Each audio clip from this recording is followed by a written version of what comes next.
Good afternoon, everyone. Today I'm going to discuss about the golden hour in the management of eclampsia and severe pre-eclampsia. I have 8 minutes to tell you what you should do in the first 60 minutes. So this was pre-eclampsia, severe pre-eclampsia and eclampsia. Now you know that eclampsia is the most severe manifestation of pre-eclampsia, and it is the onset of convulsions, generalized tonic-clonic type of convulsions, and this can occur at any time. It can be the antepartum period, during labor, and in the postpartum. It's most commonly within the 48 hours of delivery and carries a very significant risk to both mother and to the baby. Now, what should be our emergency eclampsia management? Well, there is airway patient safety, there is BP stabilization, there is institution of magnesium sulfate, continuous monitoring both of the mother and the baby, presence of the antidote in your labor rooms, and a firm resolve that delivery should happen within the next 12 hours after the first fit. So that is very important. So we have 60 minutes, and the golden hour actions should be: first, we confirm that our patient's blood pressure is very high, we secure an IV line, we send the laboratory investigations, we start the blood pressure medicines, and Maxelf, the miracle drug. Coming to blood pressure control, to prevent a stroke, control severely high blood pressure more than 160 by 110 immediately with intravenous or oral agents to prevent stroke. But remember, you must avoid aggressive lowering so as to protect the baby. The uteroplacental flow should not get affected. All of us must know the first line antihypertensive agents. You can decide what is your protocol in your hospital. We have labetalol and nifedipine are the two we use. Some of you are also using hydralazine. Labetalol is very safe and it should be used immediately. IV bolus, the action is very quick in 1 or 2 minutes. 10 to 20 milligram to be repeated 20 to 80 milligram intravenous every 10 to 30 minutes. And the only contraindication for this is if your patient has bronchial asthma, has heart block, or has decompensated cardiac disease, in which case go to the second line, that is nifedipine, or if it is refractory to labetalol.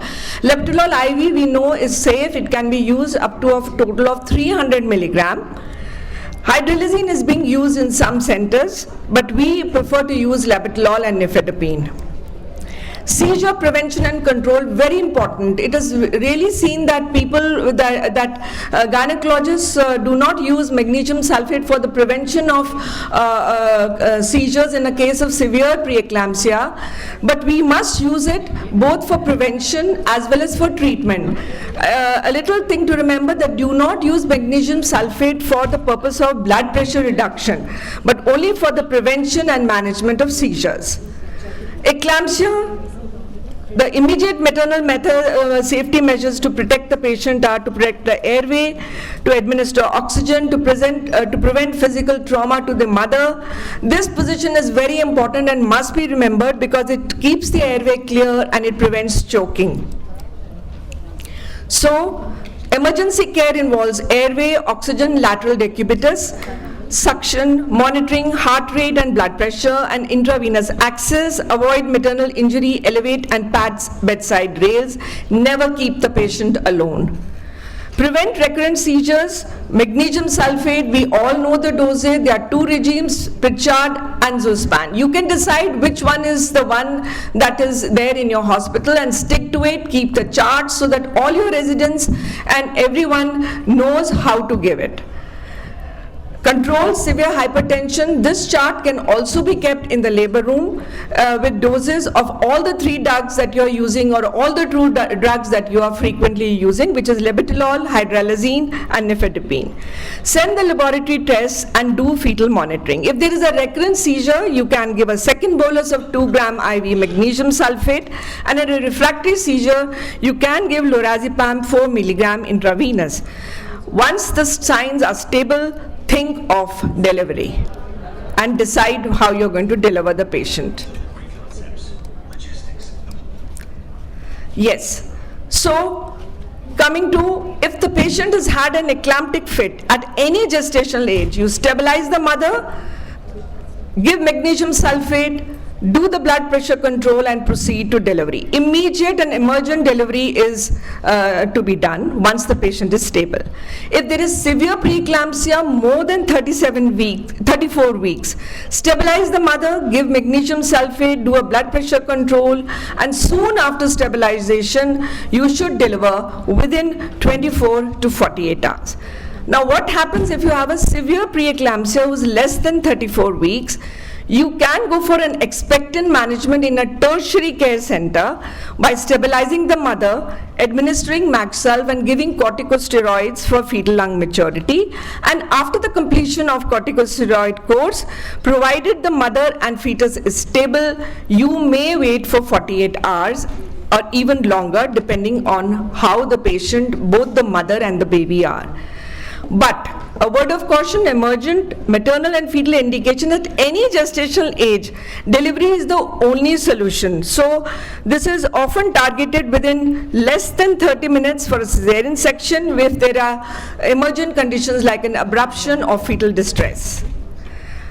A little word about expectant management. Blood pressure is controlled below the severe range. If lab values are stable, there are no severe or intractable symptoms, there are no signs of fetal distress or compromise.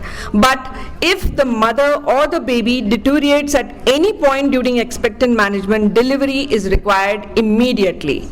So to recapitulate the take-home messages on managing acute preeclampsia and eclampsia, the 60-minute rule for the mother. The threat is the blood pressure. Systolic blood pressure more than 160 by 110 is a stroke level emergency. Action is immediate. You have 60 minutes to start the first line agents, levetolol, nifedipine or hydralazine. Bring the blood pressure down to non-severe range. Maxalv is not an option, it is mandatory. It is mandatory in severe preeclampsia and confirmed eclampsia. It is also neuroprotective. Watch the clock, watch the reflexes. While magnesium is life-saving, power demands respect. Keep a watch on the 3 R's: reflexes, respiratory rate, and renal, that is a urine output. And delivery, the final step, the only cure. Remember the golden rule that delivery is the only definitive cure. Every other action is just buying time. We have a very narrow window if you are considering expectant management for a stable patient removed from term.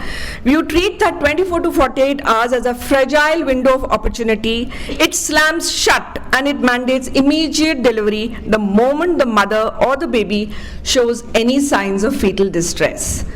Thank you.